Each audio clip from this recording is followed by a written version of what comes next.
Que Stephen Harper mette de la pression sur les provinces n'est pas vraiment nouveau. C'est ce qu'il fait depuis que la Cour suprême a jugé qu'il ne pouvait pas agir seul dans ce dossier de la réforme ou encore de l'abolition du Sénat. On en parle avec le constitutionnaliste Stéphane Beaulac. Bonsoir, Monsieur Beaulac. Bonsoir, Madame. Alors, dites-nous, ce qui est nouveau, en fait, c'est ce moratoire que le premier ministre impose sur les nominations.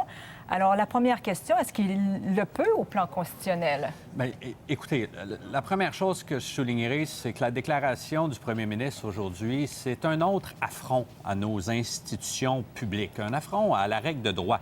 Parce qu'écoutez, la Cour suprême, vous venez de le souligner, lui a dit très clairement, voilà à peine un an, qu'il ne peut pas procéder de façon unilatérale pour réformer et encore moins pour abolir le Sénat. Alors là, maintenant, si je comprends bien son annonce d'aujourd'hui, il veut le laisser mourir à petit feu, par atrophie. C'est pas sérieux. C'est surtout inconstitutionnel. Vous savez, dans notre système, il n'y a personne au-dessus de la loi. Pas même le premier ministre. Alors, c'est ça notre système de gouvernance qui est fondé sur le principe de la primauté du droit. Or, ici, la Constitution du Canada, à son article précisément, l'article 32, enjoint le premier ministre de nommer des sénateurs lorsqu'il y a des vacances.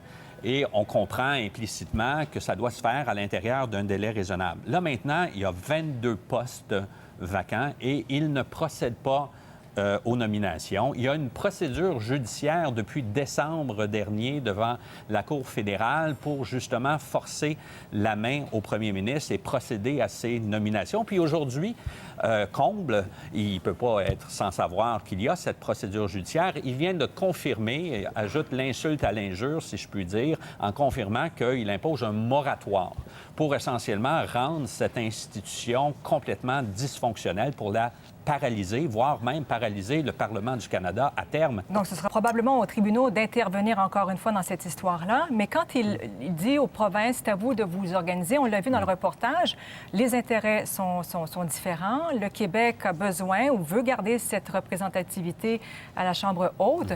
Alors, quel est l'intérêt des provinces de se lancer dans des négociations constitutionnelles sans le fédéral?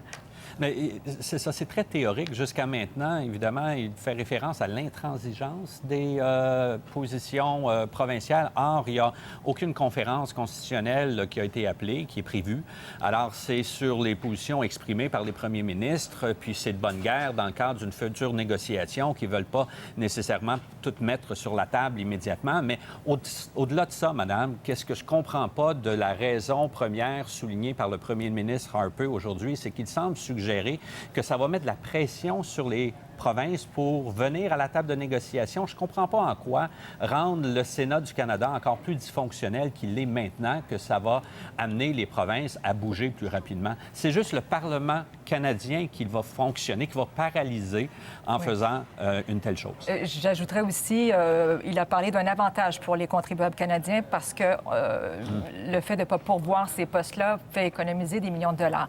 En terminant, il faut parler du contexte d'une telle déclaration qui n'est pas à négliger non plus à quelques semaines du déclenchement de la campagne électorale et aussi de la reprise du procès de Mike Duffy avec le témoignage de Nigel Wright, l'ancien chef de cabinet de Stephen Harper. Oui, au premier niveau, évidemment, on a en tête qu'on arrive, on est en préélection, ni plus ni moins, qui va être élection déclenchée au mois de septembre. Mais au deuxième niveau, laissez-moi vous suggérer que l'annonce d'aujourd'hui est par rapport à la procédure judiciaire anticipée, par rapport au moratoire qu'il souhaite imposer. Ça va alimenter sa rhétorique anti-judiciaire où il ne manque jamais M. Harper de souligner qu'il n'a pas les coups des franches et que c'est toujours à cause de la Cour suprême du Canada.